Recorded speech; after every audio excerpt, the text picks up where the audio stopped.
Hare Krishna. Welcome back to my channel. Thank you very much for joining me here today. I hope you have enjoyed this series of videos entitled The Essence of the Vedas, the Srimad Bhagavatam. So now we're presenting the conclusion of this series, where I will present from various other Puranas regarding how they glorify the Srimad Bhagavatam as the essence of the Vedas. Now, I will not present all the evidence that I have, but this should be sufficient. Maybe perhaps for future videos I will choose to do so. Please comment, rate, and share. If this is your first time, welcome. You're also welcome to comment, rate, and share, and please subscribe. Thank you very much. Hare Krishna.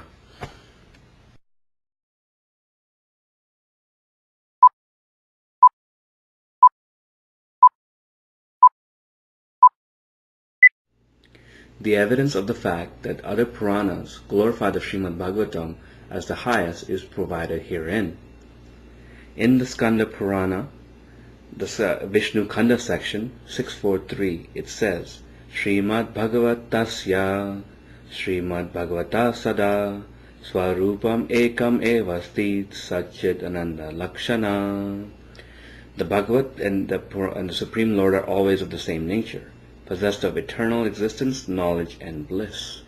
Elsewhere, in the Skanda Purana, again in the Vishnu Khanda section 5, 16, 40, 42, 44, 33, it states, if the Bhagavata is not kept in one's house in Kali Yuga, of what avail are collections of other scriptures by hundreds and thousands? How can he be considered a Vaishnava who in Kali Yuga does not keep the Bhagavata in his house?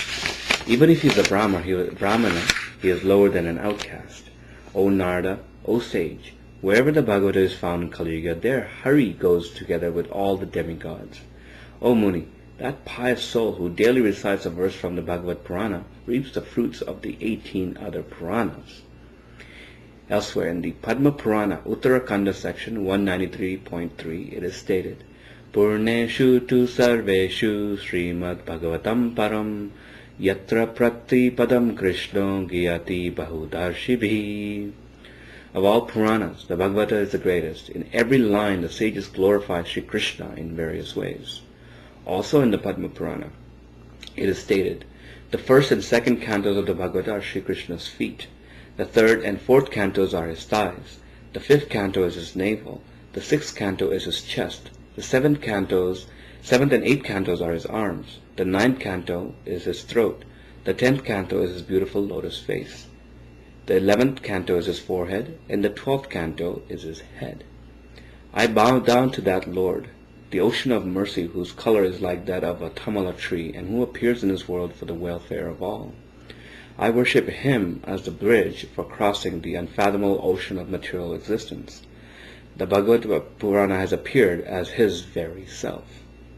In the Garuda Purana, it is stated, the Bhagavata is the authorized explanation of the Brahma Sutras, and it is a further explanation of the Mahabharata. It is the expansion of the Gayatri Mantra and the essence of all Vedic knowledge.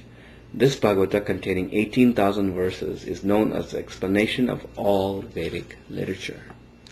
The reason why the Srimad Bhagavatam is considered the explanation of the Mahabharata is explained in the Srimad Bhagavatam 1.4.25, where it is stated, due to his compassion, the sage Vyasa thought it was wise to do something which would aid those who were ignorant of how to achieve the ultimate goal of life.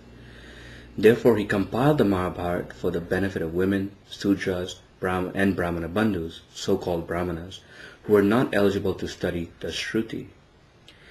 We should understand from this statement, Shruti Shuddha Brahmana Bandhanam, that the Mahabharata is indeed meant for those classes, since they are generally considered less intelligent as regards to their philosophical perception. Therefore, Vyasadev provided such people with the Mahabharata, a philosophical text presented in a palatable story form.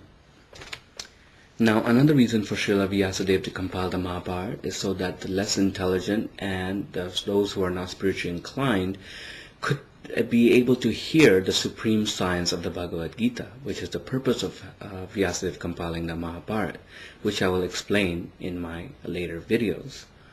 Now, also, the Bhagavad Purana is for every living entity, especially is meant for Kali Yuga, because everybody in Kali Yuga is considered Sudra, Kalo Sudra Sambhava. In other words, most of the Brahmana class today are also considered Brahmana bandhus, or those who are related to the Brahmanas but not actually Brahmanas, and must therefore also be considered as ignorant of how to achieve the ultimate goal of life. With this in mind, Mahamuni Vyasa mercifully composed the illustrious Bhagavata Purana for the sake of all people, of every varna, ashrama, and race. Therefore, the Srimad Bhagavatam says, the Bhagavad is a spotless Purana. It is especially dear to the Vaishnavas. It has knowledge that is specially appreciated by the Paramahamsas. When carefully studied, heard, and understood again and again, it opens the door to pure devotion through which one can never return to the bondage of illusion. Srimad Bhagavatam 12:13-18. Conclusion. So, in conclusion, it is stated that in this way we have shown through the pramana or evidence of the Shrutis, Smritis, Itihasas, and Puranas that the Mahabharata and the Puranas are indeed considered to be the fifth Veda, and that there are higher importance and significance in the age of Kali than the other four Vedas. Of them the highest is the Bhagavad Purana, the crest jewel of all Vedic literatures.